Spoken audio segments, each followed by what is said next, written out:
Good morning, everyone. My name is Jeremy, host of Triple Threat, joined by my friends and co-hosts Shane and Haden. And today on WXJM 88.7 FM and WXJM.org in Harrisonburg, Virginia, we will be doing our excellent Triple Threat show. How are you guys doing? Let's start off with that. How are you guys doing? I am very stressed about the 2 tests I have tomorrow, so I'm just using this to help me ignore and escape from that for a while. Yeah? Yeah. All right. What about you, Haden? How are you feeling?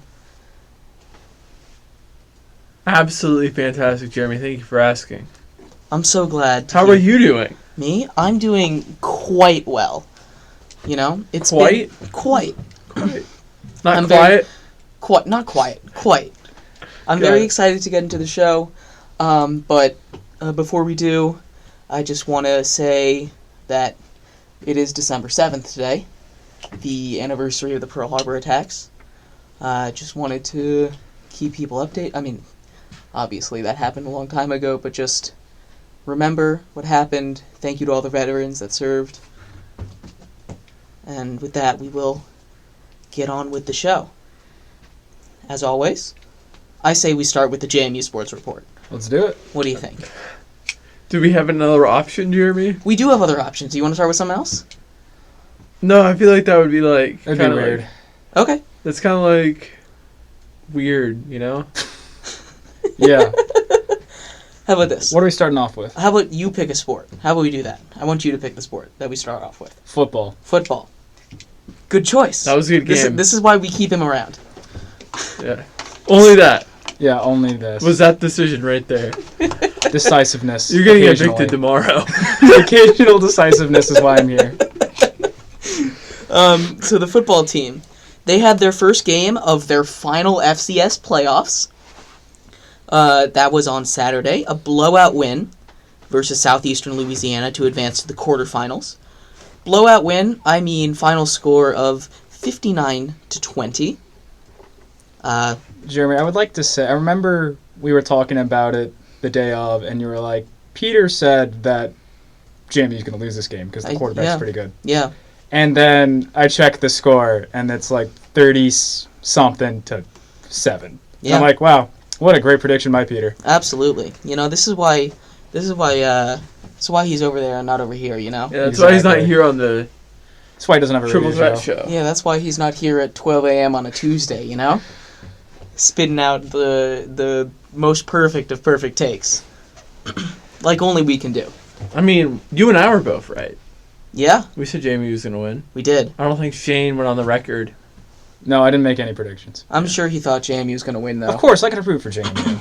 Right, My boy, Cole Johnson. right. Cole Johnson went off. This man, 5 touchdowns through the air, Mm-hmm. 1 touchdown on the ground, culminating in 6 total touchdowns. That's on a the lot game. of touchdowns. That is so many touchdowns. Get 7 next time, please. I mean, it's pretty good, and it's good enough that he actually won FCS National Player of the Week. That's pretty good. For the 3rd time this season. That's pretty good. He is having an incredible season.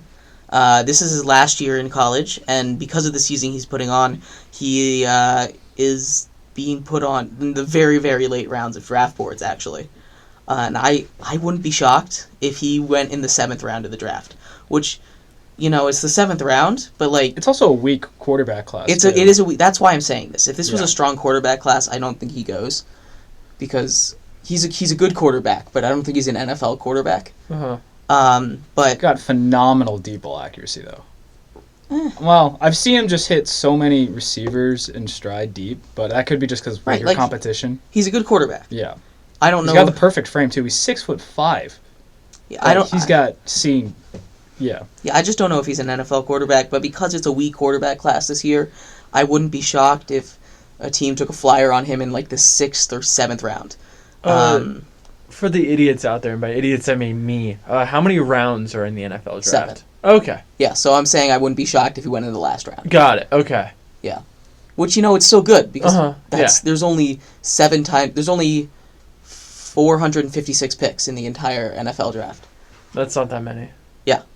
So to be picked in the top 456 of the year, that's still really good. Mm-hmm. You know, and he's putting out some impressive tape this year, which is great to Also, see. it'd be awesome to see. It's awesome to see JMU players get drafted too. Yes, So, yes. Rooting for that to happen. So next week on Friday they play Montana, which I believe is their last home game of the season. So And the game will also be on ESPN2. it will. So we're gonna get some television. So if you can't be at the game, you can always watch from your TV. Come support the Dukes. I'll be Support watching 'em. from my phone at work. I'll be at the game. It'll be fun. I will be studying for accounting while watching the game. We love Well, I'll be responsible watching people. the game. Look Yeah. at us. I'm going to have to make up some ground for this test tomorrow. Or today at this point.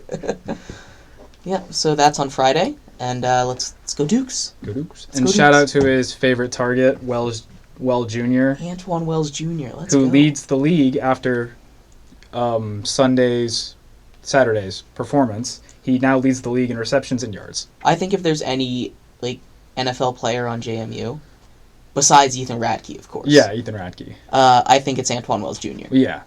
I think he's just an incredible talent at wide receiver, and I think that's going to translate Yeah. to the NFL game when or if he gets drafted. Yeah, because there's definitely more jobs available at wide receiver, too. Yeah. Like quarterback, there's only There's only 32. 32 Yeah. jobs.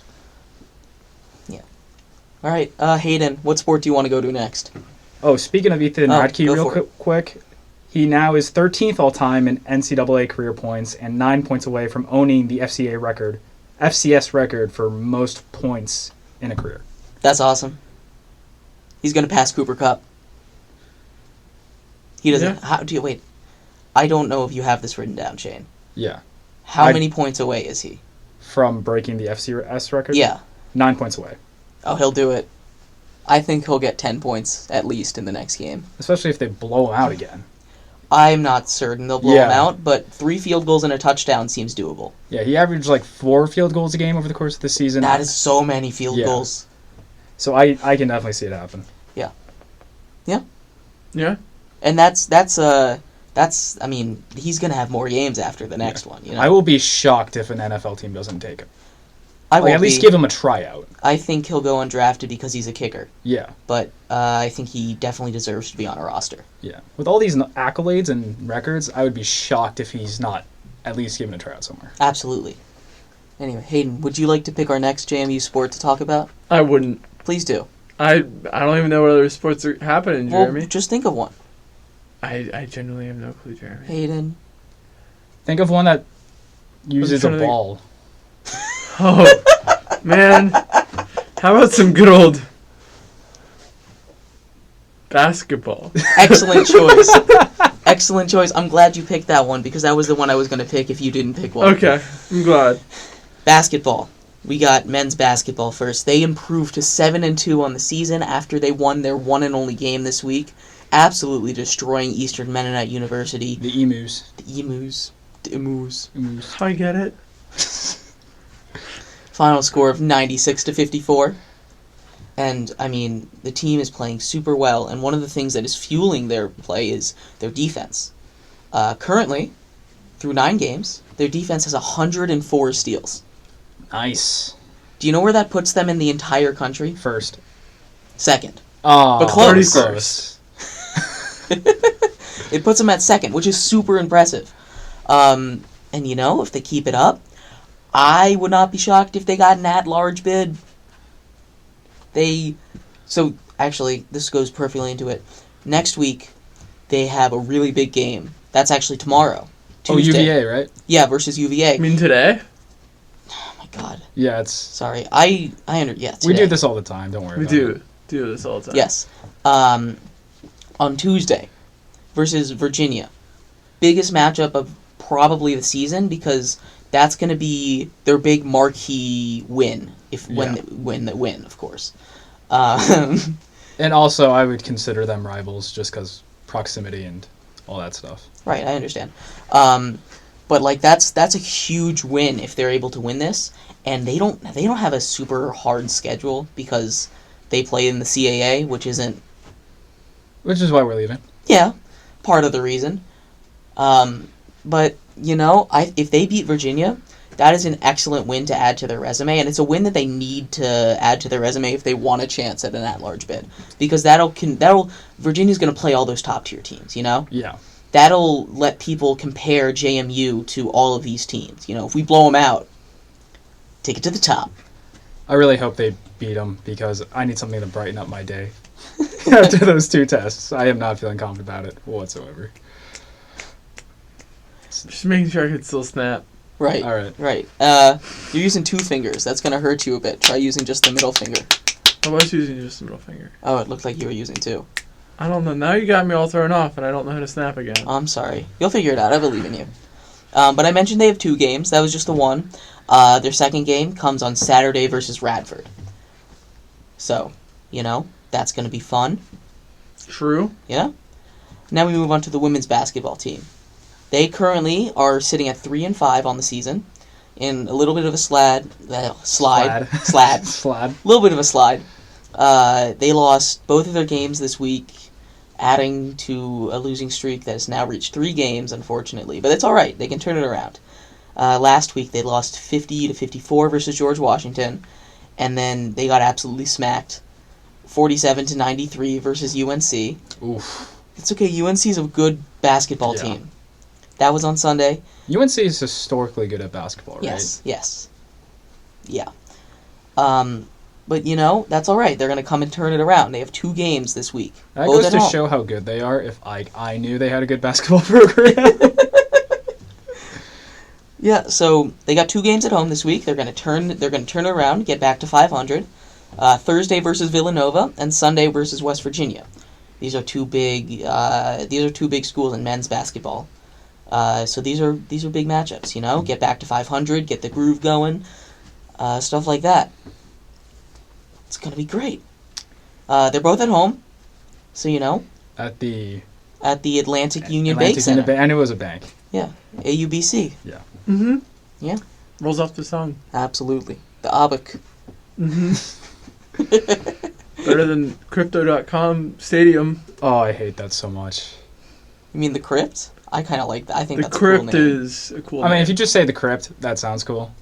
I mean, that But sounds Staples more than Center cool. was just classic. Yeah, but it's not the The Crypt. Crypt, though. The Crypt. That is just Yeah. an awesome name. That's like flat out one of the best names. Yeah. I'm just going to hate it if announcers say the Crypto.com Arena. That's what they're going to say, because that's what it's called. But I feel like they'll say the Crypt. Maybe. Oh, no. Not until it catches on. It could sound weird from like an old white guy saying it. I don't know how much weirder it's going to sound than some young white guys saying it, but... True. Or maybe they could actually add some diversity in broadcasting, but who knows? No, they would never. This is America. And finally, to wrap it up, we have Miranda Stanhope news. I don't know if you guys remember Miranda Stanhope. How could I forget? She's pretty quick. She's very good at running. Mm-hmm. She is, so she does cross She country. can't stop running. She won't stop running. She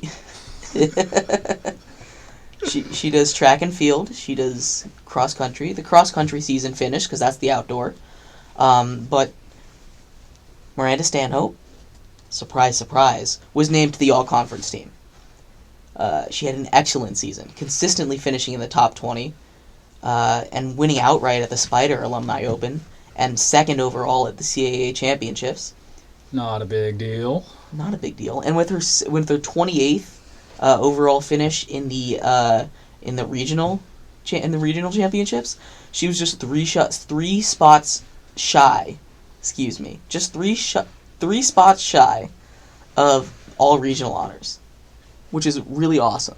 And she's only a sophomore, too. She is only a sophomore. She's got 2 more years left to break some records here. Right, which brings me into women's track and field, which had their first indoor meets of the season. Not the exact same people, but Miranda Stanhope is here. Yeah.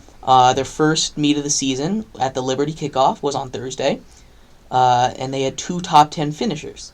Laura Webb, who finished 7th, and guess who? Stanhope. Miranda Stanhope, who finished 8th, with times of 17 minutes 50 seconds and 49 milliseconds, and 17:50, 57 respectively.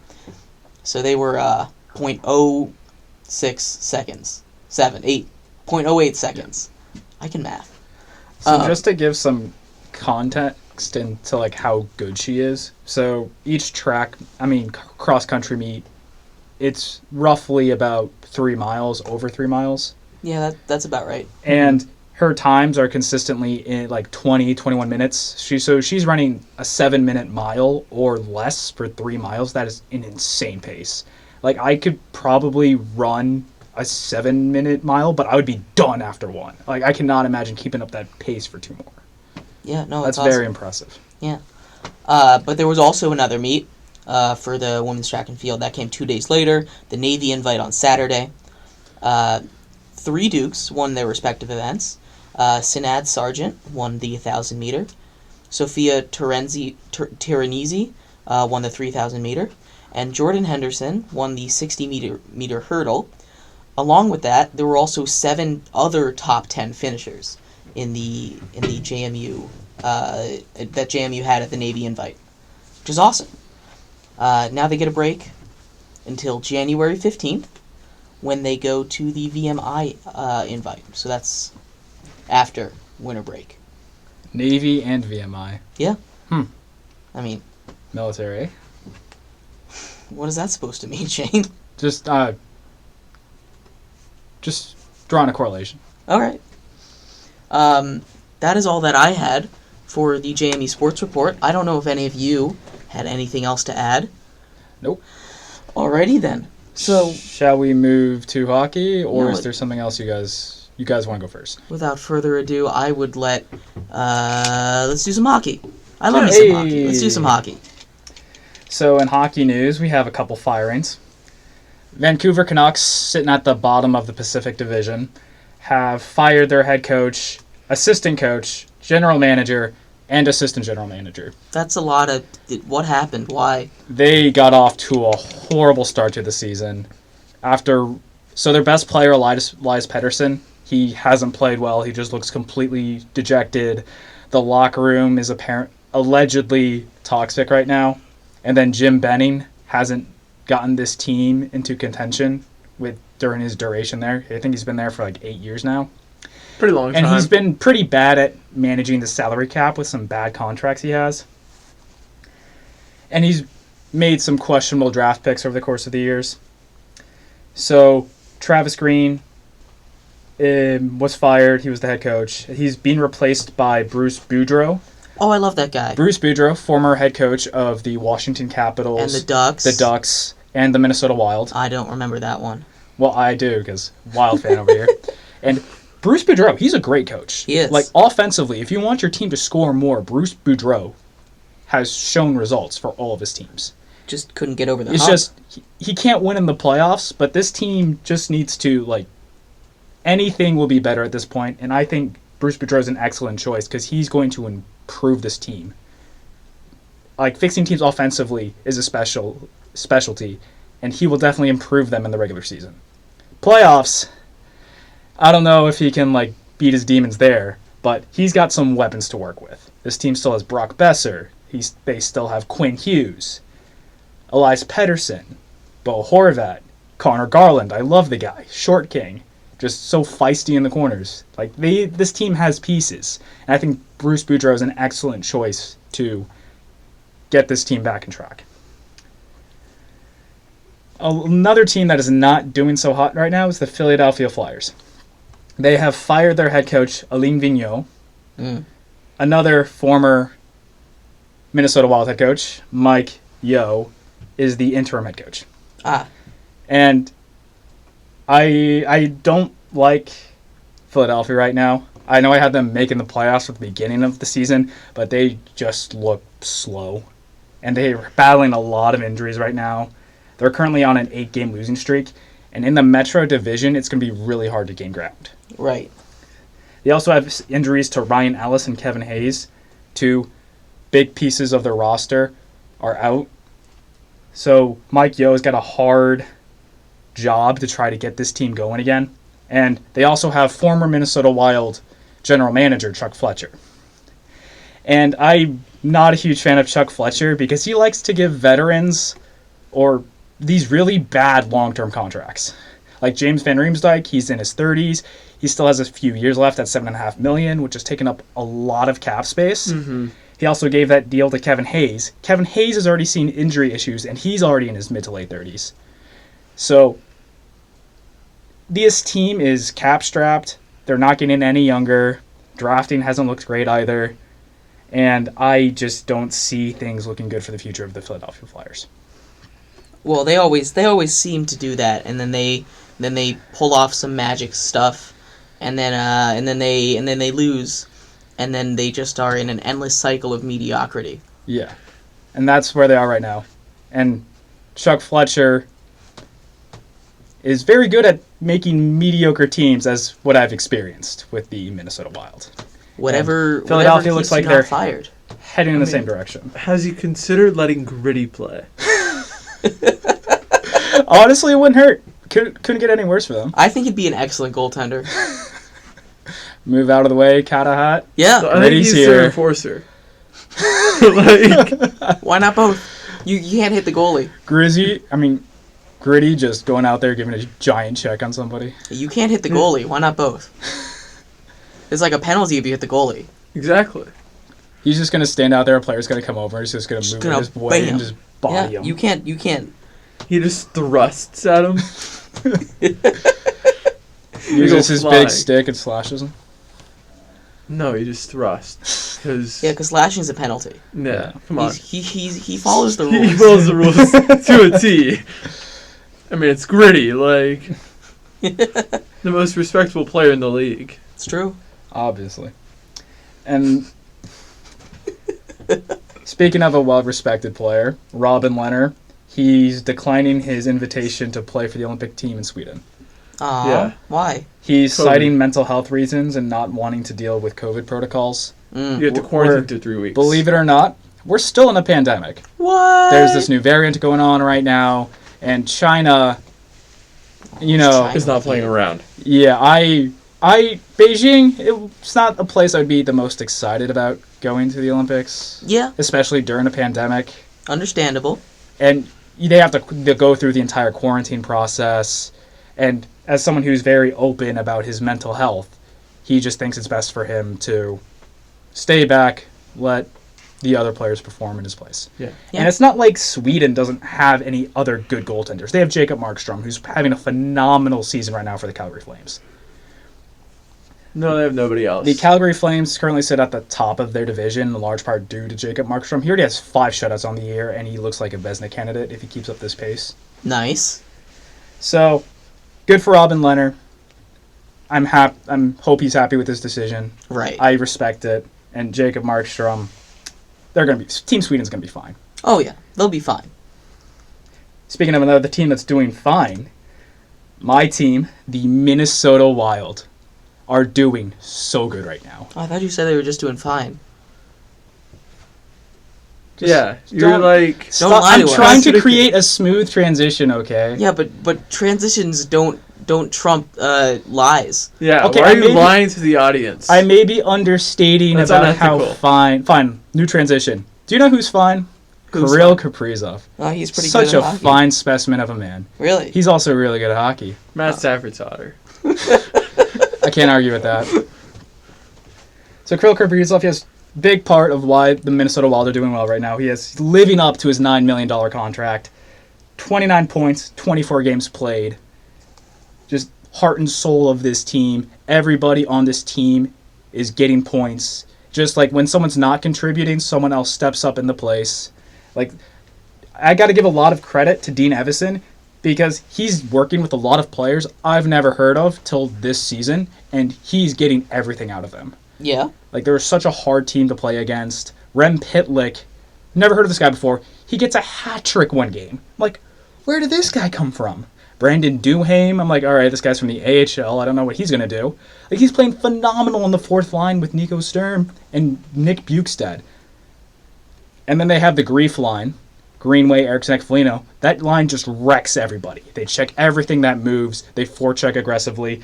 Everything is just going right for this team. And Kevin Fiala, one of the top scorers last season, he's getting extremely unlucky. He hasn't even gone on a hot streak yet.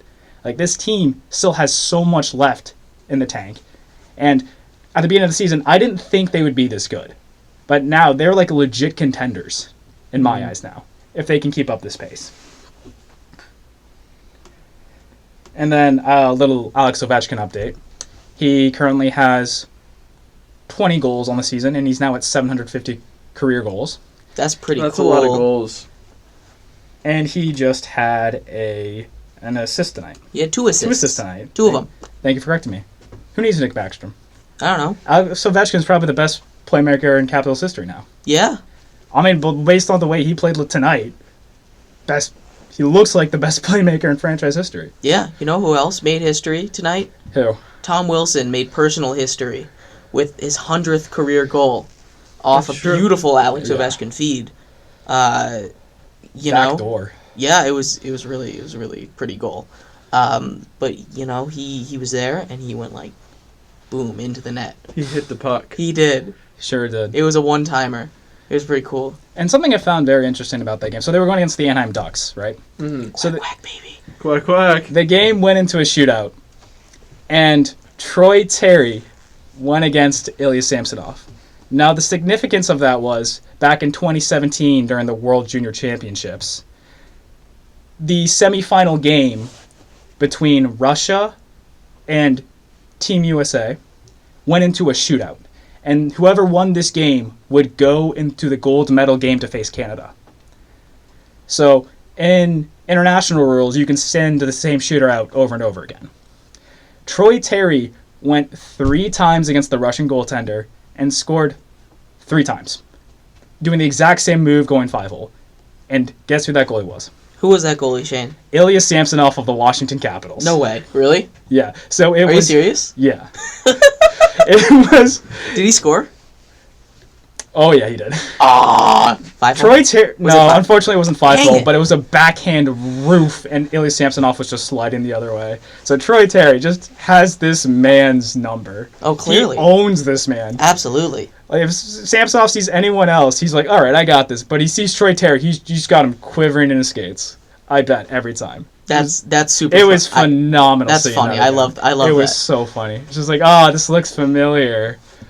But fortunately, Ilya Samsonov got the win for the Caps. Caps won the shootout. Like expected. Yeah. Samsonov's having a great year. It's just funny to see that again. Never in doubt. And that's all I have for hockey news, unless you guys have any other questions or things you'd like to bring I up. do have I have a little bit of a question. So there's this guy, right? Yeah. He plays for a team in New Jersey called like the Devils or something. Yeah. And the Devils. he's generally known for being pretty good at hockey. Mm-hmm. I think his name is like Jack Hughes or something. Yeah, Jack Hughes is back. Yeah, he got like big ol' amount of money sent to I him. completely forgot about that. Yeah, you want to go into that a bit? Oh, thank you so much for that. Happened like That happened like all the news that happens like the day after of our show. I just completely miss. So thank you for bringing that up. Yeah, it was what 8-year, $9 million. I did not write down. It was an 8-year, $8 million per year contract. So he's $64 million. It's a risky contract. Yeah, like you, I like you it nailed the contract, by the way. That was pretty impressive. You nailed it. It was 8 Good for job. 64. for someone who forgot it. Yeah. It's a great contract if he lives up to his potential. So he's a first overall pick. The talent is there. We've seen flashes of it. It's just he needs to stay healthy. And it's just a wait and see if he fulfills his potential. Like, Right. for New Jersey's sake, I really hope so. Because they're still in a rebuild right now, and they really need him to be that number 1 center for that team. But he's got the skill. He's got the shot. And he's got the feistiness. I think he should live up to this contract, hopefully at some point, but it's just a risky bet at this point. Is it really? I thought he was like number 1 overall pick and was kind of living up to it, even though he's hurt. Kind of living up to it. Like, What is it? Is it just because he's hurt that he's not living up to it? Well, or- because he was off to a hot start this season. Then he got dislocated his shoulder, right? Right. He hasn't played for a few months. He's back now. And he hasn't, produced like at a point per game pace yet, but he's still super young. He's 20, 21. What, he like, was drafted 3 years ago, right? Like 2017? 2018? It wasn't 2017. I think it was 20... 2018 or 2019. All right. And he still looks a little scrawny. Like, he could definitely bulk up some more. He's still got time to develop into a great player. But so I like this contract better than Brady Tkachuk. Brady Tkachuk doesn't really have all that upside to me. What was Tkachuk's contract similar? Was it? It was pretty similar. All right. I think he's getting paid more, but Jack Hughes plays center, which is a more valuable position, and I think he has more upside for like points wise.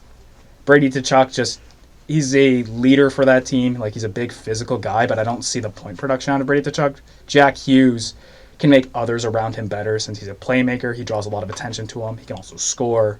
I see Jack Hughes as the better player. He's in a more valuable position, and he's just more skilled and talented. He's got more of a ceiling. So it's just a wait and see if he can live up to that contract, but it's definitely risky.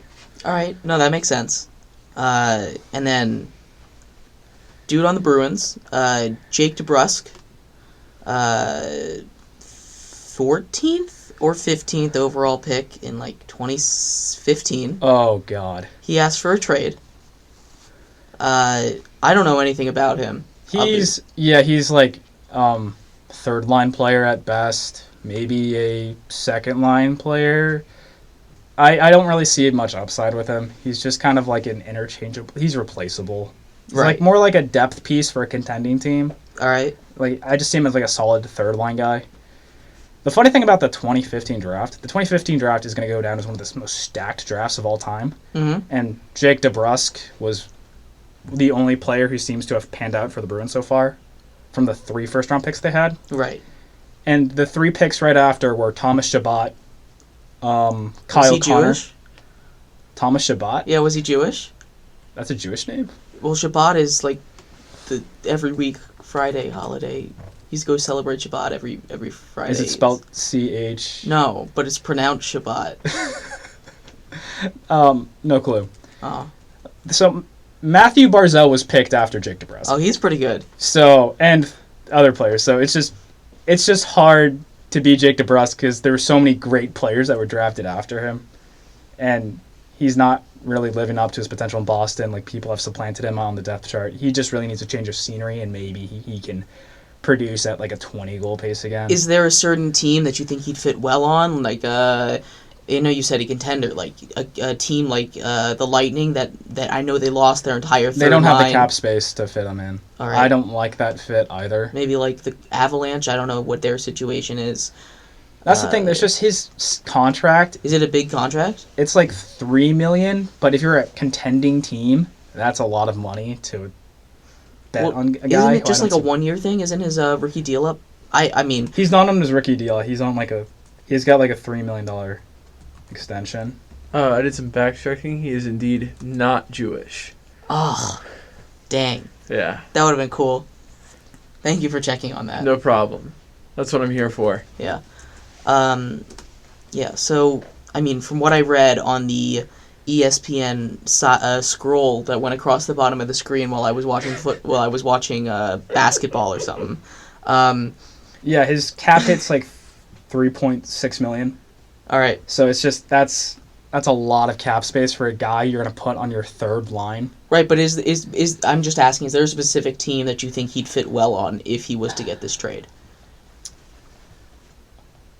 I want to say Detroit, just because they're not a contender, but they're an up and coming team, and it just seems like a guy Stevie Y can pick up, and he's just gonna produce for Detroit, and then he's probably gonna trade him for like better value because that's what Steve Yzerman does. All right, yeah, that's fair.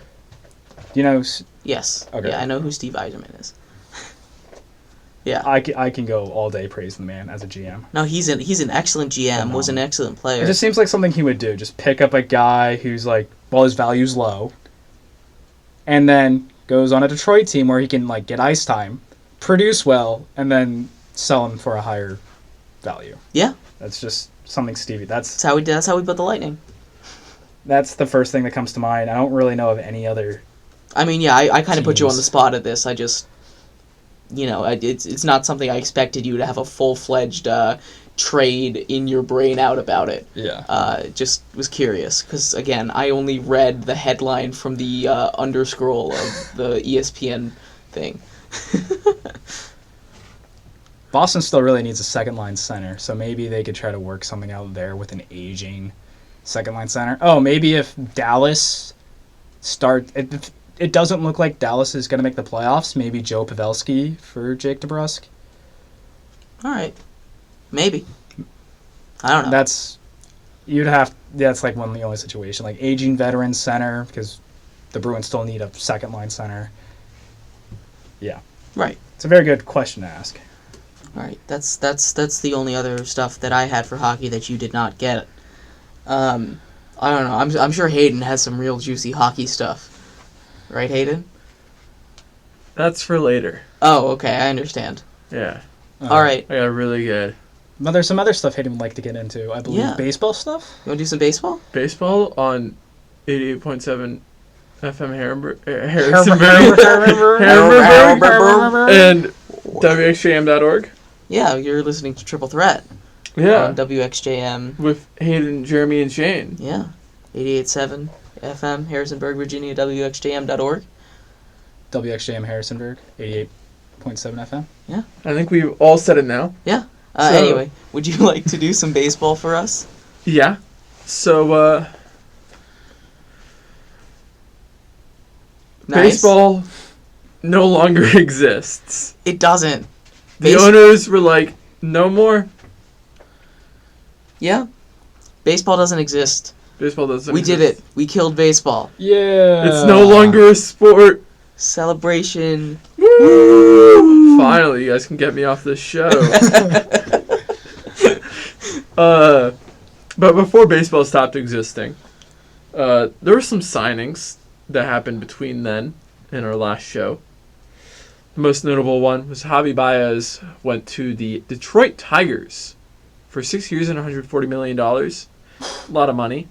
I think he has an opt-out after 2 or 3 years. And, I mean, in Detroit, it's going to be hard because he's kind of like a power or nothing guy. And now I don't know how much you know about the AL Central. Not great for power hitters. They got some pretty good pitchers in there. And Not even that. It's just the parks. the parks. Yeah, they're big parks. Comerica Yeah. in Detroit. Kaufman in The Kansas White Sox City. have good pitching, too. The White Sox in Cleveland have really Yeah. good pitchers. And Detroit all of a sudden gets renovations done for their arena. I mean, it's a classic park, though. They're not going to mess that up. Yeah, but yeah, they won't. What else happened? Oh, right. Marcus Stroman signed with the Cubs. The Cubbies? He signed with the Cubs. Wow. That was kind of wild. I don't think anybody saw that coming. I didn't see that coming. I didn't see that coming. You didn't see that? I thought you said that, Shane. Yeah, you were like, man, Marcus Stroman, he's going to the Cubs for 3 years and $71 And million. we all called you crazy. And then that's exactly what happened. Yeah. Huh. I don't that's remember saying it, but if I said it, good for me. I mean, 23.67 million AAV It's a lot of money. for Marcus Stroman. I think they overpaid him. No, Really? they underpaid him. Really? He's a $25 million pitcher. Okay. With the right defense, he is. Well, that's a big caveat. I mean, that's That's a massive caveat. not a massive caveat. If I've It's, known anything about free agency, they tend to overpay. I mean, that's just free agency in Yeah. any sport, I feel like.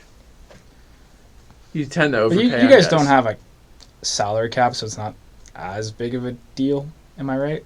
There's no salary Yeah, cap. there's no salary cap. There's just Yeah. a luxury tax thing that many owners treat as a salary cap, but it's Alright. not really a salary Yeah. cap.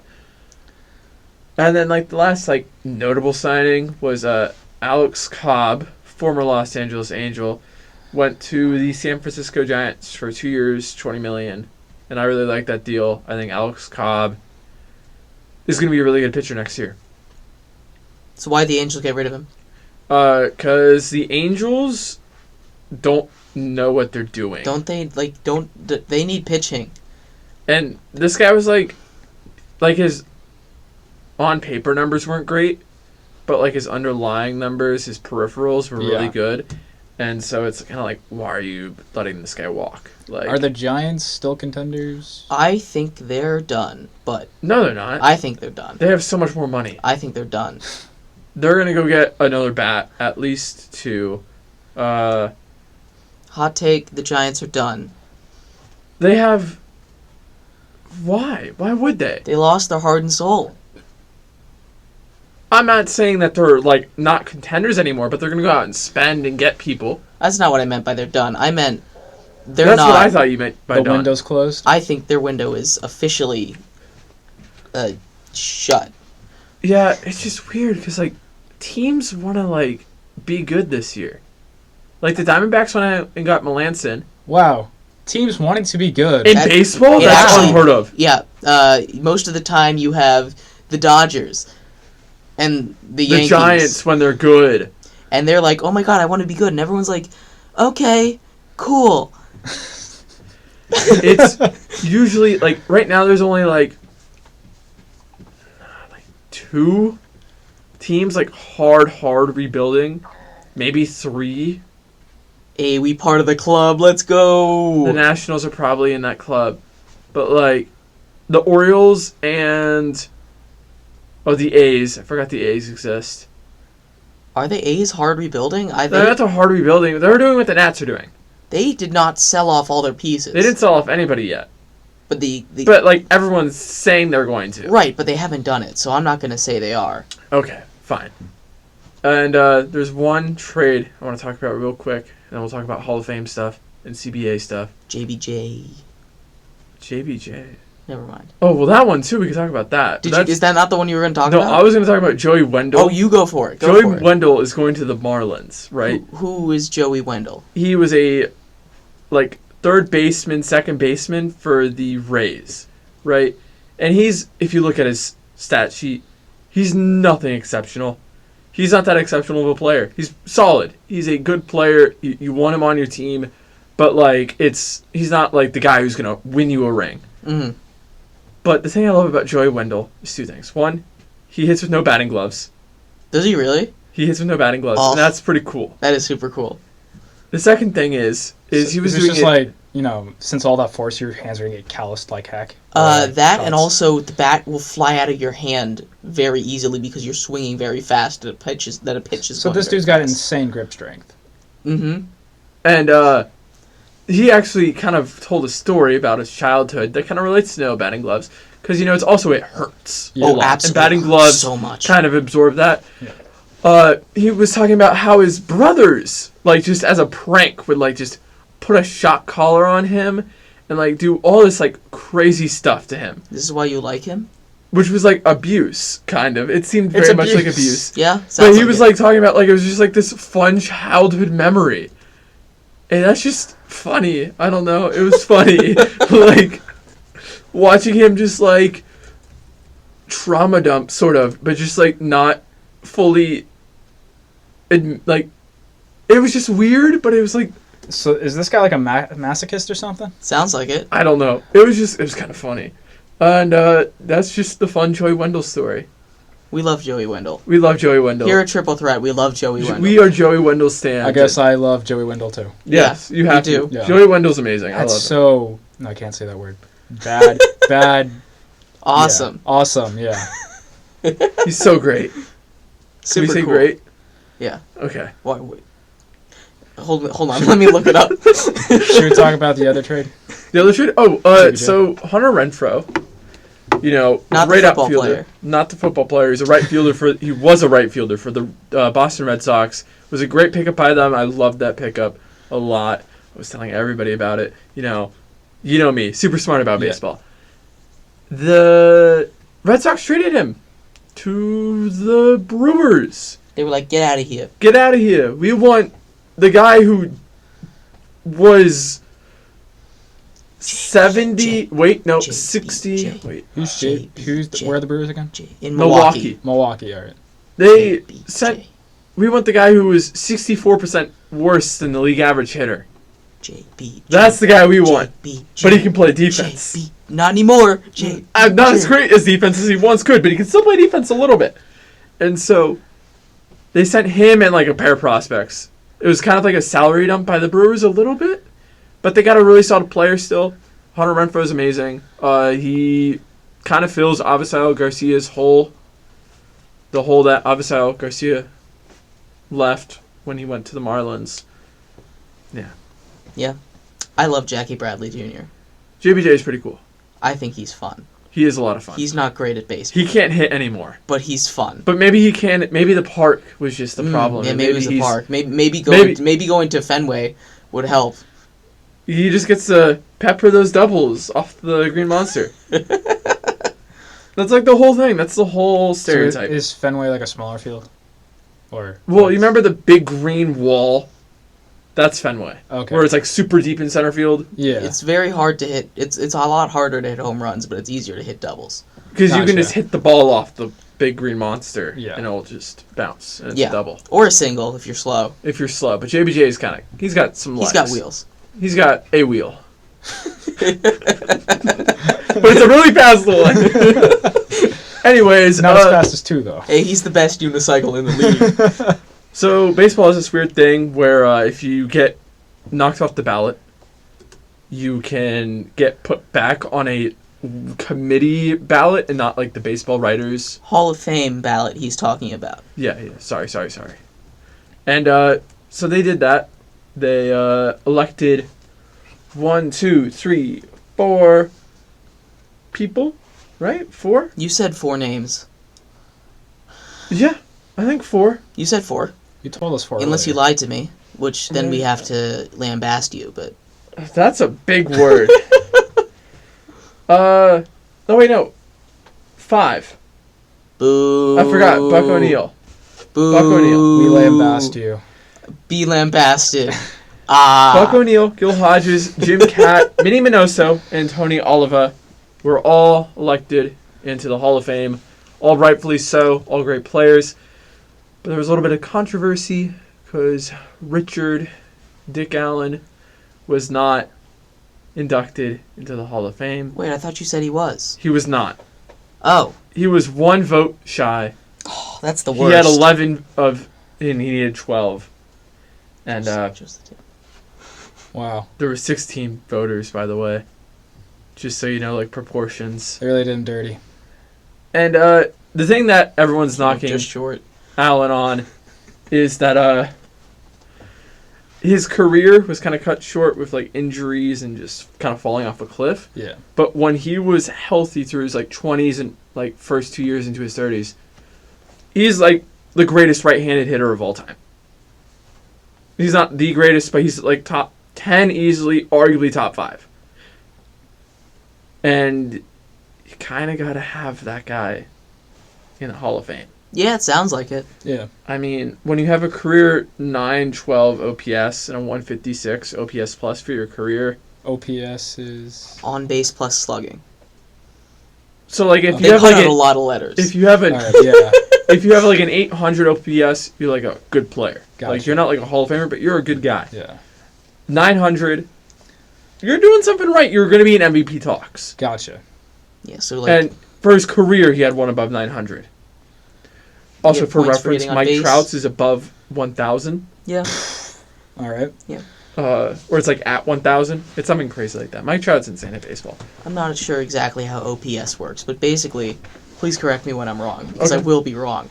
You get points for being on base, but you get more points for getting further on base, if that makes sense. Gotcha. Yeah, so you just take how often you get on base, and you add that percentage to slugging, which is for a single, it's weighted as 1. Yeah. A double's weighted as 2. Triple's weighted as 3.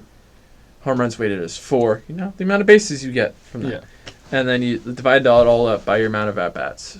And then you get your slugging percentage. And then Top you just 10. add those together. Top 10 batter of all time, definitely Hall of Famer. Yeah. Yeah. He's top 10 righty. That's what he said. Yeah, right-handed. Because But I mean, still, top How many 10. left-handed batters are there? well, there's a lot of left-handed batters. There is a lot. Baseball's been going on for a long time, man. Baseball's been going on since 140 years. Or Yeah, something like that. It's been there. Yeah. Done that. Pitbull. It's old enough to drink.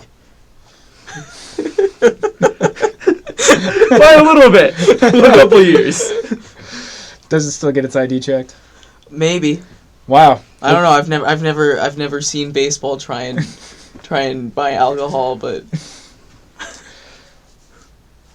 It's aged nicely, though. yeah. Speaking of aging nicely,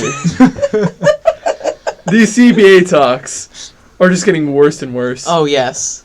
Now, I'm not sure if either of you have read the letter that Rob Manfred put out to the fans. No. No. Well, good thing, because it was all just lies. He pretty much just lied. Boo. He was like... We have to lambast him, too. Lambast this man. Hey, Rob, get over here. I want to lambast you. He was talking about how, Just criticize. Yeah, my friend Google told me that. Anyways, he just put out a bunch of lies. He was like, I don't know why they're saying the system is broken. We've spent a ton of money in November, not because there was a potential lockout or anything. That's totally not the reason why record amount of money and deals happened in November. No! Yeah, not that, because there's no way players would rush to get a deal signed so they could have a secure future before the lockout. No, they would never. That makes no sense. Yeah, The system's completely fine, clearly. That was one of the things he said. He also was talking about how, we want to make free agency earlier, but, it's a 29.5-year-old cutoff, which, for some guys, that's free agency earlier. But, the really good players, those guys who make $300 million in free agency, would have, an extra 2 years added onto their free agency. Bryce Harper would still be a national if that was the rules we were going by. Yeah. Which just isn't... It's dumb. No. And there's already a lot of, pro-owner rhetoric going around. Ugh. That's Which- always how it is, though. With baseball, it's getting better, though. Yeah. It was really bad during the pandemic, especially with, the whole shortened season in 2020. Is really majority of stuff pro-owner? Yes. Yes. For instance, the NFL... I'm sorry to you're do fine. this real quick, but the NFL, they had CBA negotiations last year in 2020, and the players, they conceded a lot of things. The NFLPA conceded so many things because the public got on the owner's side, because the owners put out these things, and they have media outlets, and they put out statements, and the PA, the players' associations of many of these leagues don't. They don't respond. They just let all the media, everything come from one side. And when they do respond, it usually isn't very well thought out. Well, that too. They also don't have the reach that Well, yeah. I'm sorry. I'm sorry. That's obviously part of it. But my point is, because the owners can do that, it gets the public on their side, And it's really it's disgusting. Yes. It's awful. Yes. Because people get mad at, oh my God, you guys are getting paid millions to play a children's game. That's what people say. Yes. That is also The owners are getting paid billions to do nothing. Yeah. I guess I'm just in my own bubble because I am I thought people generally support the players more. No. No. Yeah. Yeah. It's the general very public is pro. usually on the owner's side. Because that general public who isn't dialed in, people that dialed into sports stuff, they're not going to go seek out more information. They just go with the first thing they hear, usually. That's what I'm guilty of that for a lot of things. Not for sports, because that's my world, but for a lot of things, I hear that and I'm like, oh, that's from a reputable source, and that sounds... I just don't listen to most people. I think that's my issue. I just make my own opinions, and I'm just block out everything else. Shane's a free thinker.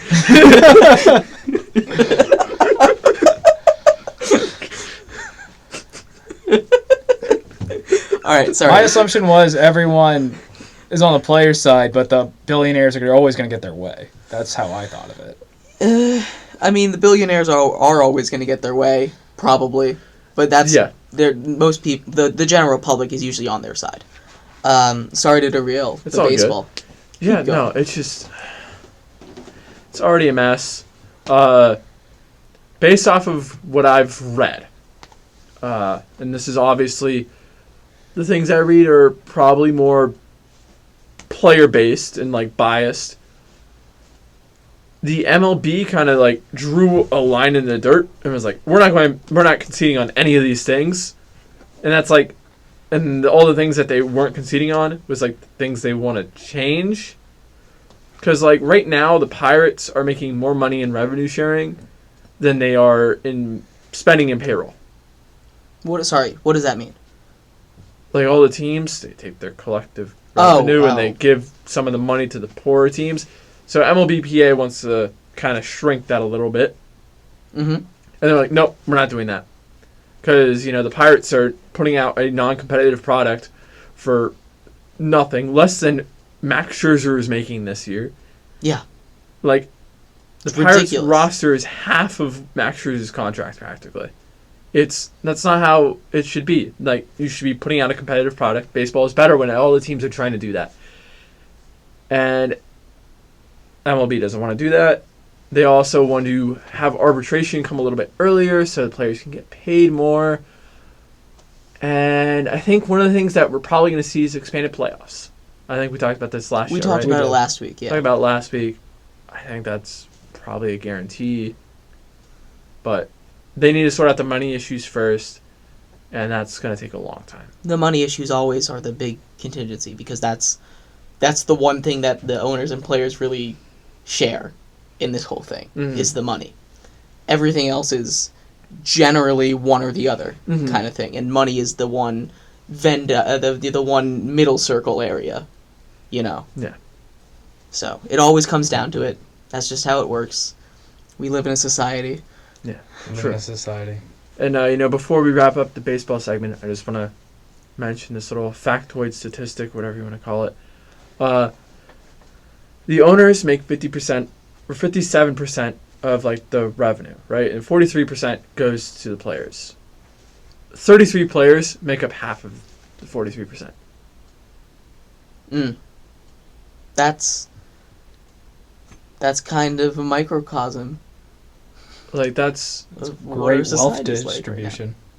I No, mean, it's society's accurate. worse. It's Society's accurate. worse. It's relatively accurate, I'd say. Society is so much worse. It's when it pretty comes to accurate. Wealth It's distribution. close enough.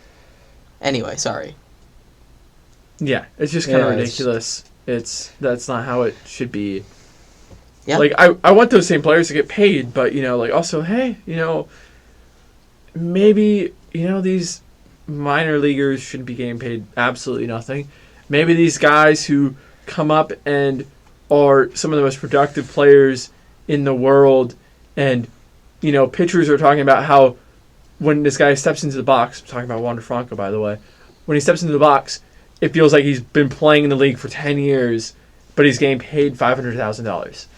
Like, but Trevor Bauer is getting paid $40 million to sit on the bench. We don't talk about him. My bad. Sorry. Okay. I'll get off my soapbox. We can move on to the other. We can get right back on that soapbox because MLB does have quite another scandal. Another one. Yeah. What am I forgetting about? The different baseball scandal. I've looked into that. Oh, that's right. But before we get into that, we've just about reached the top of the hour, so I would like to remind everyone that you are listening to Triple Threat on WXJM Harrisonburg 88.7 FM and WXJM.org. I am Jeremy, joined by my two friends and co-hosts, Shane. and Haden. thank you for listening. We really appreciate it. I would like to get into the another scandal that the MLB is currently dealing with. I can't believe I One forgot that- about this. I'm not gonna lie. One that Nobody's is perfect. honestly not being talked about enough, because this is I mentioned it to both of you guys, and I mentioned you know a little more about it than Shane does, but it's a huge deal. It's a massive deal. Allegedly, It's not alleged. well, everything was very touchy in the articles I was reading. They weren't using whatever. There's recorded There's messages from the commissioner. I think Yeah, we can skip the alleged. It has been reported that. it has. Yes, There we go. it's been reported that the MLB used two different types of baseballs in their season this year. And this let's get some context for this. This dates back to 2018 when the MLB bought Rawlings, the company that provides baseballs for the MLB. So they bought that in 2018, and then in 2019, explosion of home runs. So many home runs.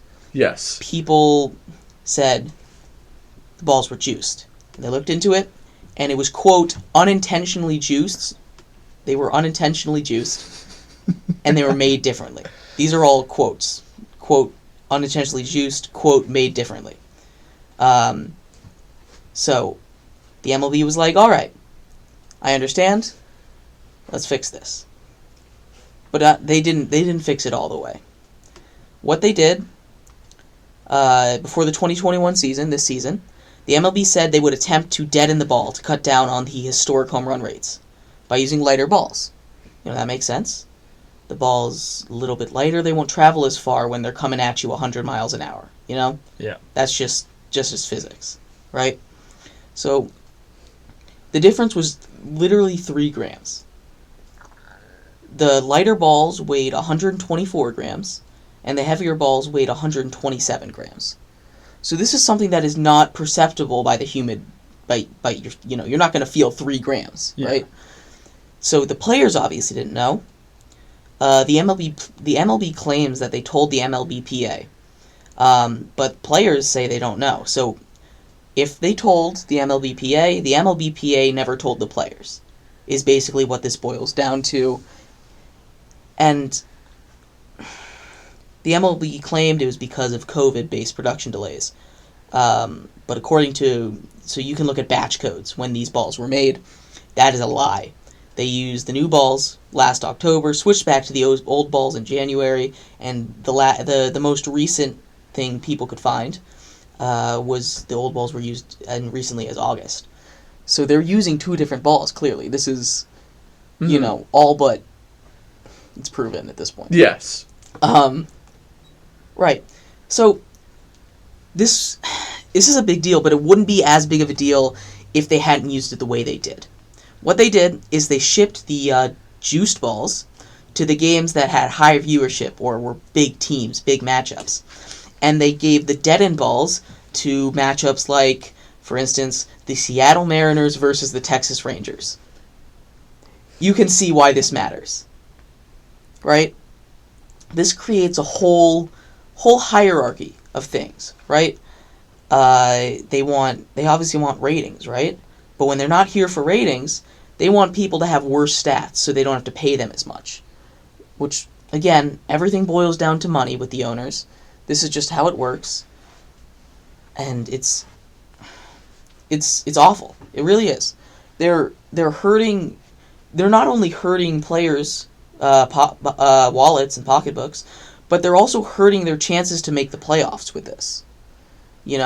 They're giving a massive advantage to these big market teams, and I think this made a huge difference in deciding actual playoff teams this year. I'm sure you remember the AL. It had a huge playoff, 4-way playoff race with the Red Sox, the Yankees, the Blue Jays, and the Seattle Mariners. I am quite certain they gave the juiced balls to the Yankees and the Red Sox. I cannot say for certain whether or not they gave it to the Blue Jays, because the Blue Jays have some star players, and they played in some big games. Also a big market team, too. It's still the Blue Jays. Yeah, I know, they're not but Toronto's a big market. Right, yeah. But I can say for absolute certain they did not give those balls to Seattle. Probably not. I'm very confident in saying Actually, that. but down the stretch, well, I mean, you said August was the last time? The last time that they've seen that, was August, but they didn't say where. They're just the batch codes. Well, because Seattle, I mean, think of the story though. Seattle breaking their playoff drought, you would give them the balls. Right. But they weren't doing that in the beginning of the season. I'm sure Seattle would have won a game or 2 more in the beginning of the season. But I think the thing you're forgetting with that is both teams in that game are using the ball. Right. I mean, I understand that. Yeah. But still, it makes a difference. Eh. I don't know. I might be going It into it a does, little bit much, but also it doesn't. Like, in the grand scheme of things, I don't think it does. Yeah. In, like, a singular game, probably. Right, but that's all the Mariners needed, a singular game. That's my point. Okay. They just needed, like, a singular game. And changing out a deadened ball for a juiced ball could absolutely make that difference. Could have lost him more games, It could have lost him a game, but I'm just saying it could absolutely have made that difference. Yeah. I see what you're saying. I mean, it wouldn't have affected a race like... It wouldn't have made the Nationals make the playoffs. It wouldn't have made the White Sox not make the playoffs. Right. But in a thing where it was so close, where it literally went down to the last game of the regular season, and it could have ended in a 4-way tie, that's absolutely going to matter. Yeah, out of fairness, you got to keep everything consistent. Right, and they didn't. Yeah. I don't know. It somewhat ruins the competitive integrity of Absolutely. the sport. Yeah. It's a great way to put it. I don't know. Thoughts? So, Go would ahead. that benefit teams who are stronger at bat? Yeah. No. No? I mean, I feel like if you make... it's... I feel Because like if it only helps, benefits the hitters... It doesn't only benefit the hitters. Well, I mean, if you have Because the deadened ball... The deadened ball would help the pitchers. But here's the thing, though. The deadened ball didn't do what it was supposed to do. What do you mean? Like, it wasn't... They overstated the difference it made. I understand 3 grams isn't going to make a massive difference, but it's going to make a difference. I think the way that, like, MLB, the way they talked about this new ball was like, this is going to, like, fix the home run problem. I don't think it it has an effect, but I also think 2019, I think, was, like, peak launch angle, like, revolution in baseball. And I don't think it had that big of a difference, personally. I don't know. Right. I don't know. I'm not Could just be working in players are front getting office. better. Or am I misguided Well, in saying that? I mean, no. Players are always getting better, but you see it... you see it in hockey, right? Yeah. There's always the cycle of goaltenders ruling the league and goal scorers ruling the league, right? Right now, goal scoring's on an upswing because the goalie's reached a peak. Yeah. And it's always going to do that. It's going to reach a peak, and then the other one's going to catch up and pass them. And right now, I believe... I don't know where we're at in the cycle in baseball, but I'm pretty sure we're at the cycle where hitting has reached a peak and pitching is starting to catch up. Yeah. Well, I think part of that, and I think something that, like, really, like, I don't know how much we can, like, use any of this. We had pitchers using spider attack for, like, the first half of the year. Right. Like, that's a fact. And so I think baseball is completely changed, like, mid-season either way. And that's why I think 2021 was kind of just a toss. Like, it was a weird year in baseball. A very weird year. And it's just going to get weirder with, like, the CBA and all that. Yeah. Well, I mean, but yeah, every sport's going to go through those cycles, you know? And this is just kind of... It's kind of just disgusting. I can't think of a better word. It ruins the competitive integrity of the sport. It ruins it. It does. It's slimy. That's the word I could keep thinking of. Just slimy. But that doesn't describe anything. It's just Rob Manfred is, I think, the more and more you look at it, is not the fit for the commissioner. And that's, I think... He called the trophy a piece of metal. He also put out that letter. I think... Yo, if Gary Bettman called the Stanley Cup a piece of metal, like, his house would be burned down. Right. That's sacrilegious. Yeah. And that was... It's also called the commissioner's trophy. In baseball, yes. That is true. And he called it a piece of metal. Yeah. So, yeah. Anyways, that's baseball. Yeah, that's baseball. Fun stuff. Super fun stuff. Awful Baseball sport. is a mess. It's not a sport. It's not a sport right now. It's not real. We can rejoice. It doesn't exist right now. Yeah. That's baseball for you Want to talk guys. about basketball real quick? Yeah. Sorry, go for it. Oh, yeah, let's transit. Let's talk about basketball. That's an awesome idea, Shane. I'm so glad you thought of that. Let's go, Shane! There was a few big pieces of news. LeBron tested positive for COVID. He's since recovered. He's back. But he did he entered protocols. I don't know if he actually tested positive because he didn't like it. Oh, speaking of COVID, I just remembered something funny. So Tyler Bertuzzi, one of the only unvaccinated players in the league, caught COVID. Yeah. Cute. What a surprise. What a surprise. Yeah. Who would have thought?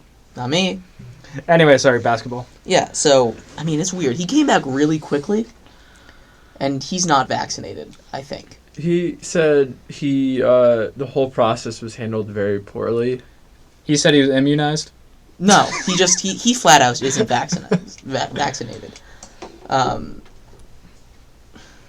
I don't know. Yeah. I don't know the vaccination status of people. Yeah. Yeah, so I don't know. He came back really quickly. He entered COVID protocols. He's back now. Yeah.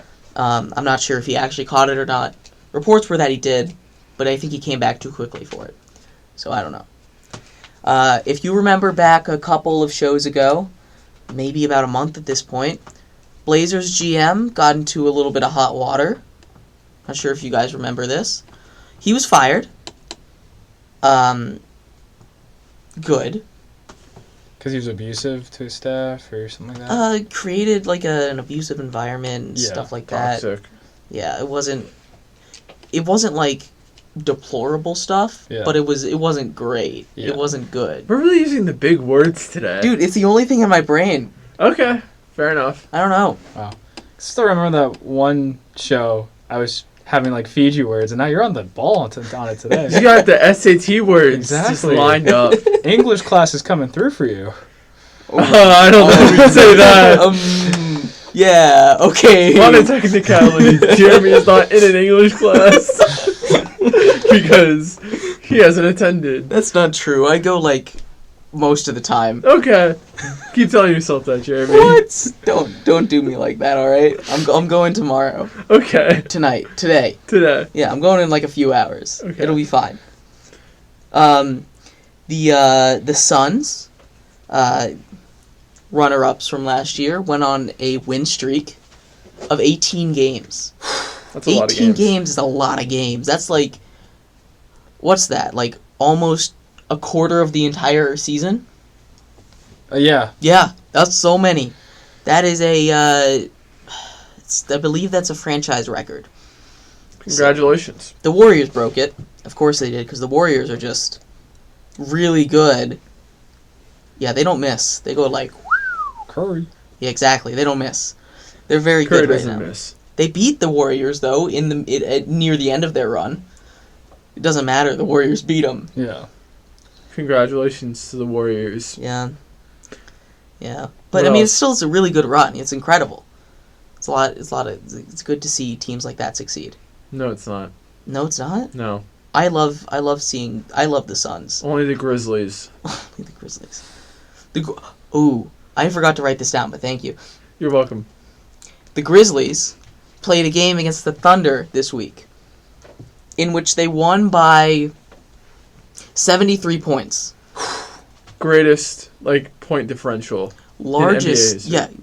That's the biggest win margin in NBA history. The Grizzlies did that. Best team in the league, baby. Not the best team in the league. One of not the best Better teams. than the Trailblazers. Absolutely not even better than the Trailblazers. Way better. No. Have you seen Ja? I have. He's an incredible player.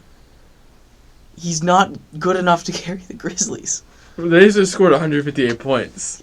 Have the Trailblazers done that this Yes. Maybe. I don't know. Maybe not this year, but they have. Still only one game and one game. I know. We just have a little bet going on. Yeah, but that was awesome. That was fun to see. And last but not least, the Heat and Bulls. They lost their their next second round pick, because of early tampering period deals. Yeah. They made in the offseason for Kyle Lowry and Lonzo Ball. So they lost their second round picks. That's one of two picks in the draft.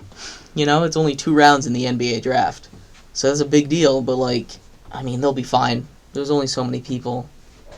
Second-round picks don't usually turn out great all the time. So a lot of times they do, but not all the time.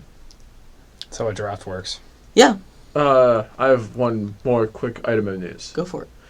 NBA players without the booster are going to start getting tested on the game days, starting December 17th. So that's soon. Yeah? Yeah, That's very soon. very soon. Thank you, Haden. No problem. I'm going to move to football if you guys are okay with that. I'm Yeah. very okay with that. All right. Antonio Brown and 2 others were suspended for misrepresenting their COVID vaccine status. If you do not remember, a couple weeks ago, there was a story that broke. Former chef of Antonio Brown claimed that he had a fake vaccine card. Antonio Brown came out and said, I have a real vaccine card. I swear on my entire life, I will go and get... I'm paraphrasing, by the way. I will go and get a booster shot live on TV if that's going to prove it to you. Well, he lied. Yeah, he was a little bit of a liar. What a shock. Yeah. It's out here girl bossing, okay? So he and 2 others were suspended for 3 games. And now the NFL is cracking down and they're investigating more thoroughly into that kind of thing. And what I thought was funny about this, on Yahoo Fantasy, the update they gave for Antonio Brown was, a shame. He could have avoided this if only he paid off the chef. And I'm just sitting there like, excuse me. Great morals. Yahoo writer, that is not the thing you were supposed to get out of this. Would you like to try again? It's supposed to be forging federal documents and paying somebody off. Okay, got it. Bribery, got it. He was Let's go. He did almost everything right. He just didn't pay off the chef. That's all you had to do. Had one job. Yeah, I mean, I can't believe he wrote that, first of all. That guy needs a raise. Or girl. The guy must have had Antonio Brown on his team. I did. I didn't write it, though. A few injuries from this week. Daniel Jones, Giants quarterback, and also Giants backup quarterback Mike Glennon. So now we're starting another quarterback named Jake Fromm. Marlon Humphrey. Oh, I heard of that guy. Yeah, he came from Georgia. Marlon Humphrey out for the season. Logan Thomas out for the season. And Keenan Allen, one of the best wide receivers in the league, has COVID. So he's going to miss at least a week.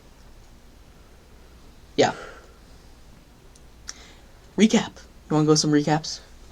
Should I just get I want to do this. I'm so excited. The Lions won a game, guys. Guys, the Lions won a game. Yeah. Shane, it was against the Vikings. The Vikings are dead to me. I will not acknowledge them for the rest of the season. Are you sure? Yeah, they are dead to me. Minnesota Wild all the way. Minnesota Wild is the only team that exists to me. The Vikings are dead to me. I just checked the time. That's cap. Look, man, After this show, the Vikings are dead to me. After this show, the Vikings are dead to you? I'm so done. You've been saying that for a couple days now. Yeah. That the Vikings are dead to you. So I'm very upset. You wanna talk about it? God. Like you're in the red zone, right? Mm-hmm. Like why are you just letting the guy walk in and catch a pass? No one touched him until he got to the end zone. Like, Zimmer, what are you doing? The Lions. He is a defensive coach. And you didn't think maybe have a guy in front of the line? Like, you just let the wide receiver walk right in there. It's like, what is your problem? We love prevent defense. Yeah. They prevented him from nothing. All prevent defense does is prevent you from winning. That's all it does. It's like, why are you all the way back in the end zone? Doesn't make sense. No, it doesn't. Talk about playing down to your competition. Ugh. No, it was stupid. It happened. And now they're going to have to deal with it. Yeah. Just blow it up. Just fire Zimmer at least. Just Oh get no, rid of this the guy. this certified him getting fired. Yeah, No doubt in my mind. He cannot yeah. continue to coach this I cannot team. watch the Vikings. It's too much pain and misery to put up with. It's like, why do I even get my hopes up anymore? It's like, I can't even trust this team to beat a team who hasn't won all year. They haven't won in literally an entire year. Like, Yeah. literally an entire calendar year. They You had not lost to the... Best team in How? the league. How? 2024. won. Rar, rar, baby. My expectations were low, but come No, on, not the until 2024. Lions. The Lions of all teams. How can we beat the Packers but lose to the Lions? It does not make sense. Can't have anything to This is a Detroit. division opponent. Division opponents are always tough. Especially the Lions. Man, You I had such entered a the good den. joke. Did you expect to escape? I had such a good joke, and you guys didn't hear it. Sorry. Can't have anything in Detroit. No, you can't. You can't have a W.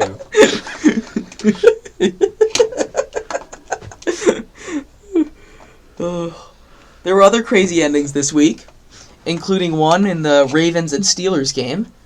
The Ravens scored a touchdown in the waning seconds, and they were down by 1. Usually there, you'd go and send out arguably the best kicker of all time to go kick the extra point to send the game to overtime. Instead, what the Ravens did was they were like, I want to win this game right now, which is fine, you know? Sometimes you just want to get it over with, get it done. So they line up for 2 points to win the game. And they throw the ball to Mark Andrews, reliable as always tight end, right? Except this was like a half-yard pass, right? He was going that way. He was going. Yeah, that one. Point on the radio show. Excuse me. He was going towards the right corner of the end zone, front right corner. He was just coming across the middle, across the center, and all Lamar Jackson had to do for them to score was just put a good pass on him. He overthrew him too far towards the corner and too far towards the line of scrimmage. Yeah. So it was short and far at the same time. Which is impressive. Congratulations. Yeah.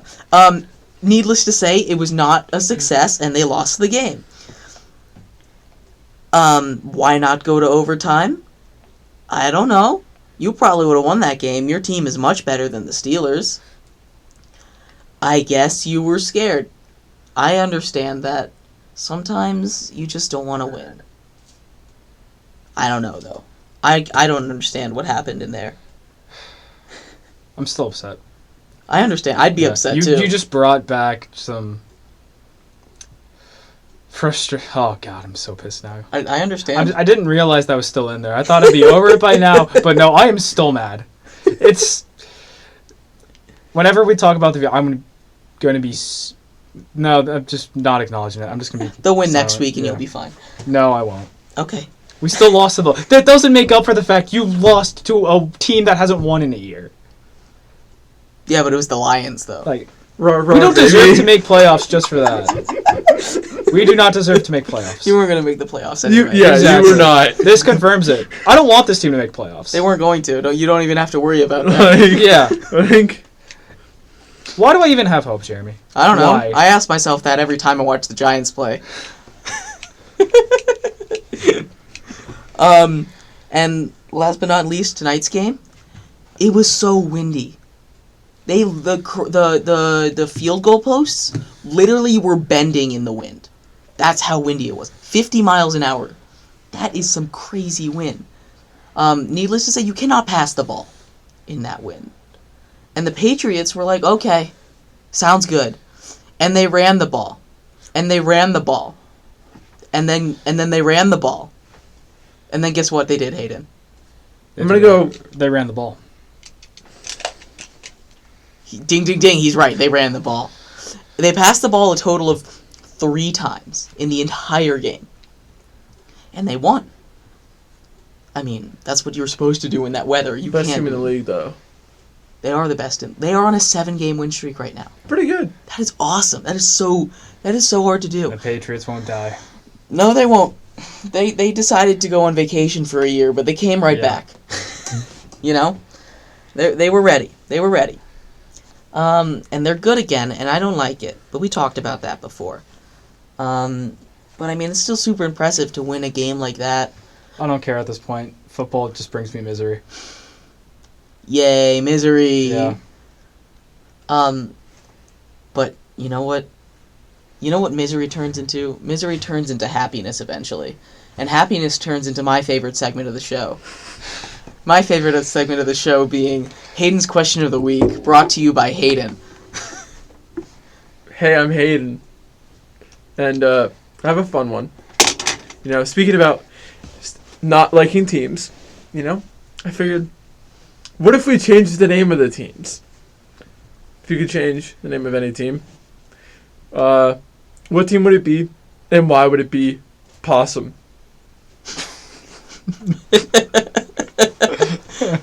All right, Shane. So you have to change the team's name to Possum. Which team would you pick? You have to change the team's name to Possum. Yeah. And you gotta remember, like, the uniforms, they're gonna, like, look like a possum. Like look like a possum. Like the color, same color scheme as a possum. Same color scheme as a possum. Yes. That's gonna be some ugly jerseys. Like, I'm thinking like a solid gray, you know, kind of like, you know, like right now, Chicago Blackhawks. The Chicago Possums. Chicago Possums. Chicago Possums. Mm-hmm. Because of the whole Kyle Beach situation, they deserve it. Fair. What would their mascot be? A possum. I like that. What's his name though, or their name? Pathetic. Pathetic Possum. Pathetic the possum. All right, Jeremy, your turn. All right, I would change the Houston Texans. Houston Texans to the Houston Roadkill. I mean, hey, possum or roadkill? I'll take that. Yeah. That's what I would do. What's their mascot and like? Their mascot is a car. I have a better one. Okay, it's still a possum, but it's got like a get well soon balloon tied to it. Just get those coffin guys with like a possum in the coffin. Yeah. I think that's What's your answer, Hayden? Yeah, what about you, Hayden? Well, guess what, Shane? You can enjoy football again, because you now have the Minnesota Possums. What would the redesign be like for that? The what? What would the redesign be like? The redesign? Yeah.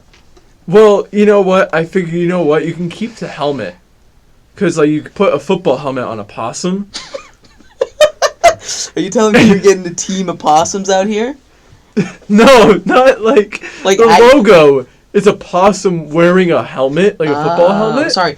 My when you said that, I thought they were just going to trot out a team of possums. Because I bet you they could beat the Lions. They probably would beat the Lions. But, you know, I think it would be really funny to have a picture of a possum wearing a football helmet on a football helmet. Mm-hmm. You know, it's kind of like meta or whatever. Yeah. Yeah. That's kind of crazy. Wow, crazy. A helmet on a helmet. A helmet on a helmet on a possum, Shane. A helmet on a helmet on a possum? Yeah. On a possum. I don't think you understand. A possum wearing a helmet of a possum? Hold on. An opossum? What would the possum QB's name be? Pathetic. What's up with you in that word today, man? Alliteration. I'm just the Penny. Like I have to come up with a play on Kirk Cousins' name for possum. I never said that. Okay. Unvaccinated.